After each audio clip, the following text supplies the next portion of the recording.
Recap: a man finds a diary in his apartment, written in his own handwriting though he has no memory of writing it.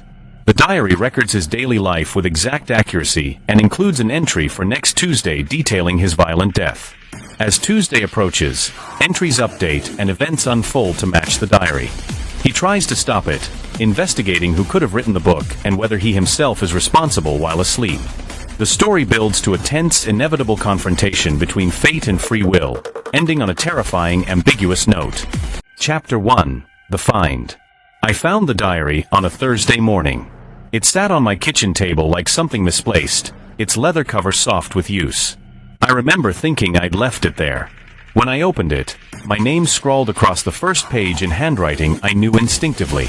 It was mine, but I had no memory of writing a diary in years.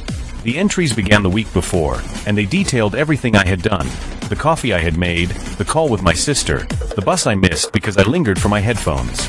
Each line was precise, down to the brand of the cereal I ate. I tested it.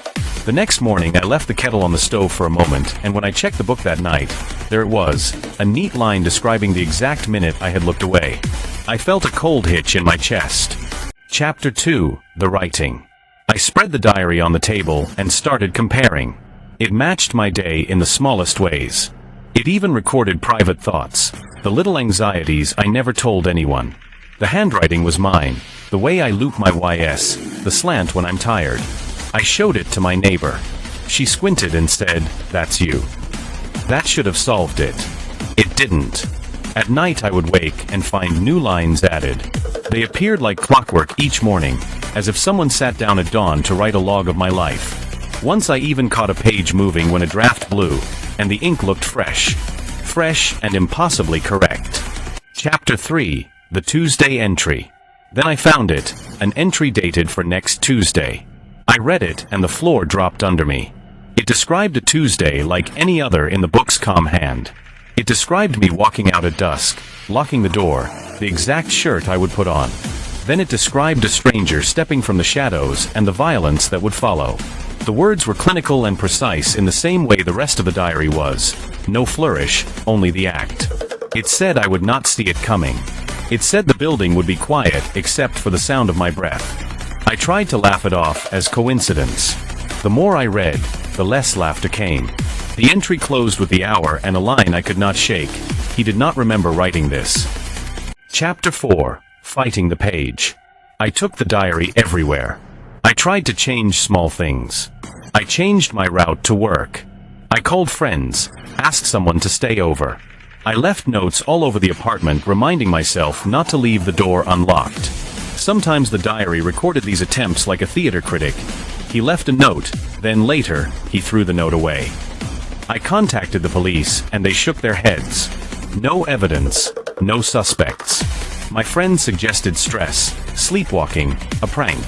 I tried to accept those answers, but every morning the book corrected me. Entries appeared that showed my attempts and how they failed. The book was not just predicting, it seemed to be informing what would happen next. Chapter 5: Countdown. As Tuesday neared, the tone in the book shifted.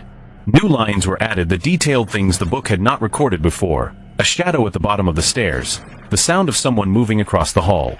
Once, on Monday night, an entire page appeared describing me standing at my window and watching the street.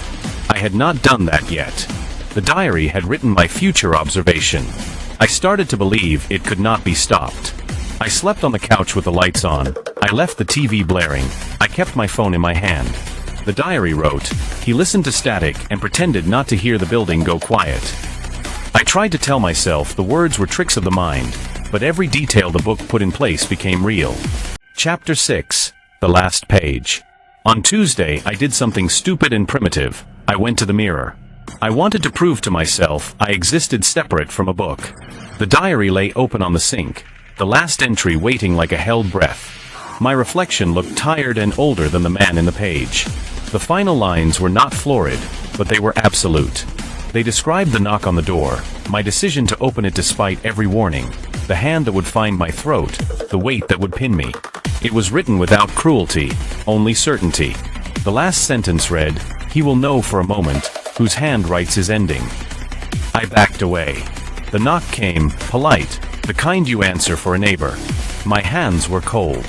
I told myself to run, to call for help, to throw the book in the trash and smash it to ash. I did none of those things. I opened the door. There was no stranger at first. A shadow filled the hallway, then a figure. I looked down, and for one dizzy instant I recognized the curve of my own jawline in the stranger's face, the same anxious tilt in the eyes. The world narrowed until all I could hear was the rhythm of my own breathing. I remember the book's ink as if it were a mouth. The pages closed in my head. I remember only flashes, the scrape of shoe on tile, a hand that was both mine and not mine, the sense that the room had tilted, and a second voice, mine calm and detached, narrating. In those final moments, I understood the sick logic the diary obeyed. It did not merely record. It completed. What happened after is a thin, trembling edge in my mind. I cannot tell if I woke up later or if what I wake to is a continuation.